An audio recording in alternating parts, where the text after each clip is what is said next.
Imagine the lobby before the screen. A lot of granite, a lot of glass, and a few elevators. A very sterile place. It was a pass-through to get to where you wanted to go. We had a 100-foot lobby screen, this amazing blank canvas. The question was, what do we do with it? It sort of came to us, wouldn't it be great to celebrate, some of California's natural beauty? We wanted to create an illusion as if you were actually there. I've heard about Obscuro through osmosis. If I only had a job that I could work with them, and this was the job. The initial briefing of the Salesforce wall, it was definitely like a kind of an exciting moment. They wanted us to capture kind of this natural beauty of California. One of the greatest places to go is like the Redwood Forest. The wall is so wide that a normal camera won't really get the whole thing well. So we used 2 cameras and synchronized them, and we ended up actually having to stitch scenes together to make the full panorama. We tried to match the scale of the surroundings and sort of make it the same perspective so that you are looking out into the distance and it appears that there's no walls there. The idea being that it can be a window that you look out, or sort of like a giant painting. Tim and I started brainstorming, what could we add to these already beautiful, majestic giants? We wanted to create these Easter eggs or these moments of magic that would happen occasionally.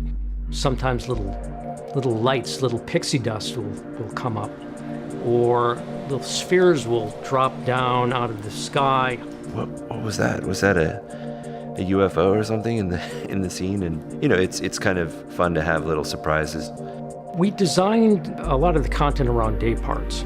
We didn't want to have something too dynamic in the morning when people are walking in, so we shifted the more dynamic things. So say the waterfall, when people are walking out for lunch and things like that, you have a lot of energy going. The water wall is very simple on its surface. It's basically just water coming down on the walls, but there were a few challenges. Essentially, this fluid simulation had to be created.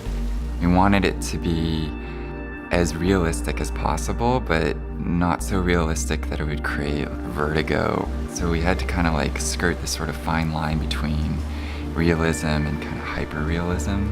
It was cool on this project in that there was a lot of ability to experiment, and a lot of people were open to trying surrealist art. Paperscapes was definitely an experiment. We had tried photographing paper with lights behind it, using the paper to sort of diffuse the light. Crumpled up paper was sort of looking like caves or landscapes that are fantastical or dreamlike. So there's sort of different worlds. There's one for morning, there's one for the afternoon, and one for the evening time. I know these experiences are working when they suddenly go up and people are pulling out their camera phones and taking pictures. Just the scale of it, just the experience of it, it's something they haven't seen before. Mike, he had a lot of trust with us. I think that really opened up our minds on how we approach things and what we could present to him, and it gave us a certain freedom.